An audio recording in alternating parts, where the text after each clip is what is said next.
Hi everyone, this is Humaira. Welcome back to my channel. Today I am going to share with you guys a must visited place in Houston. আজকে এই ভিডিওটাতে হুস্টনের প্রথম দিন আমরা যা যা করেছি তা শেয়ার করব। গত ব্লগে তো দেখতেই পেয়েছেন আমরা এক আপুর বাসায় লাঞ্চ করার পরে তার ভার্সিটিতে ঘুরতে গিয়েছিলাম আর আজকে তুর্কিশ হেভেনে চলে এসেছি।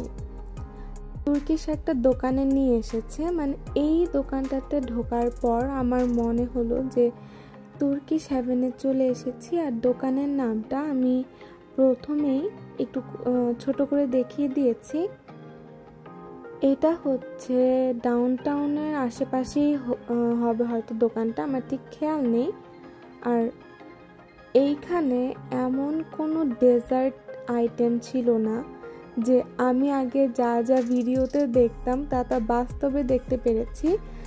অনেক ব্লগস দেখতাম যেখানে ফুলের চা, অনেক ধরনের ওরা হার্বস টি খায়, যেগুলো আমি নিজের চোখে দেখে আমি পুরো পাগল হয়ে গিয়েছিলাম। কত ধরনের বাদাম, কত ধরনের ডেজার্ট যে ওরা বানাতে পারে তা নিজের চোখে না দেখলে বিশ্বাস করা যায় না। শুকনো গোলাপের পাপড়ি, তারপর ছোট ছোট জেসমিন ফুল আর অনেক কিছুই ছিল।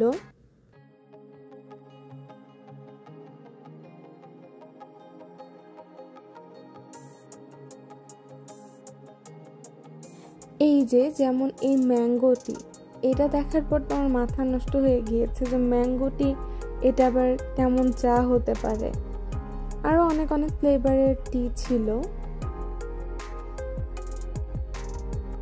প্রথমে তো বুঝিয়ে উঠতে পারছিলাম না যে কোনটা রেখে কোনটা খাবো। তারপর ওরা আমাদেরকে রিকমেন্ড করলো যে কুনাফা আর নবাবী শ্যামার মতোই আর একটা কি যেন ডেজার্ট ছিল, আমার ওই ডেজার্টটার নামও মনে নেই। দুইটা এক্স্যাক্টলি দেখতে সেম হলেও দুই ধরনের টেস্ট এবং এদের মেকিংসও আলাদা ছিল। তো সামনেই দেখতে পারবেন যে কি ধরনের ডেজার্ট ট্রাই করেছিলাম।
এই যে দেখতেই পাচ্ছেন কত ধরনের তুর্কিশ আইসক্রিম সাজানো ছিল, কিন্তু দুঃখের বিষয় আমি আসলে আইসক্রিম খেতে পারিনি, তখন আমার প্রচণ্ড ঠান্ডা লেগেছিল।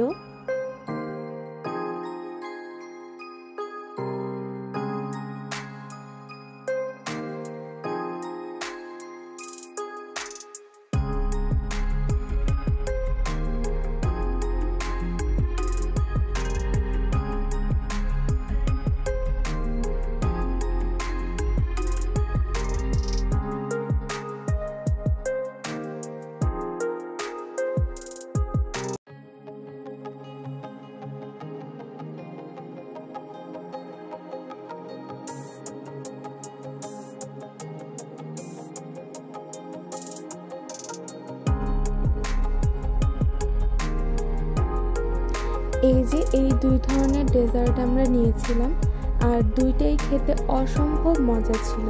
আর একটা ব্যাপার কি খেয়াল করেছেন যে টেবিলটা ডেকোরেশন, আমি ওদের ডেকোরেশন দেখে অনেক অবাক হয়ে গিয়েছি যে কতটা থটফুলভাবে ওরা ডেকোরেশন করতে পারে।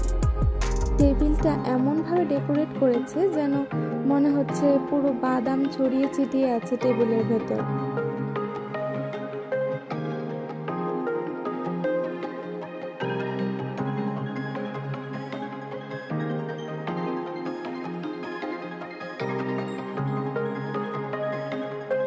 আর এত ধরনের তুর্কিশ চকলেটস দেখে আমার তো মাথা নষ্ট হয়ে গিয়েছিল।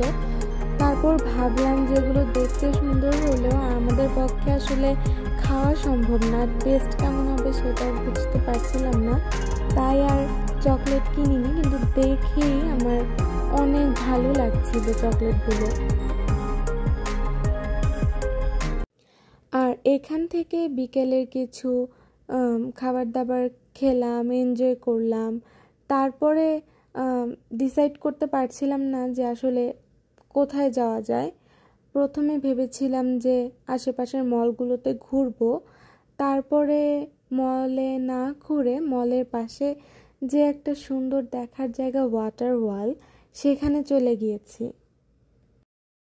মলের জন্য আমরা আলাদা করে আরেকটা দিন রেখেছিলাম, যেদিন শুধু মলেই ঘোরাফেরা করব, কেনাকাটা করব, সেই জন্য মলে আর সেদিন যাইনি। আর ওয়াটার ওয়াল দেখে তো আমার মাথা পুরোই নষ্ট হয়ে গিয়েছে, যে এত সুন্দর জিনিস।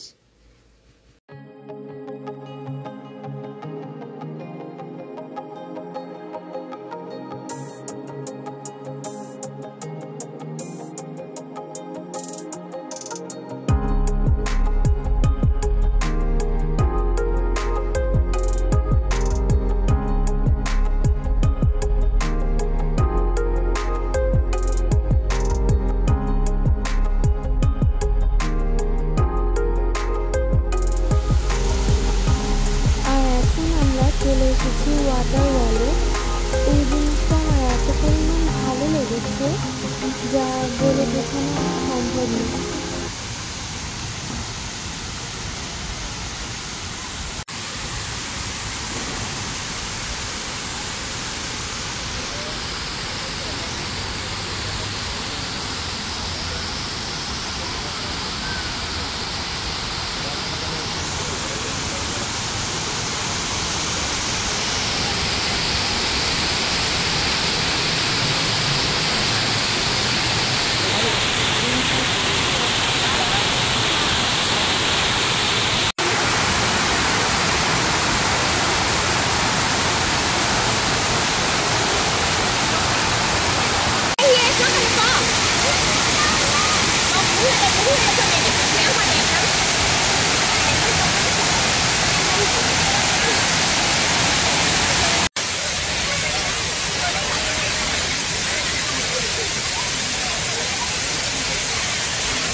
আর সারাদিন এই জার্নি, তারপর আরেকটা জায়গায় ঘুরতে যাওয়া, সব কিছু মিলিয়ে না এত টায়ার্ড হয়ে গিয়েছিলাম আমি যে আর কোনো কিছু দেখার আমার ধৈর্যই হচ্ছিল না।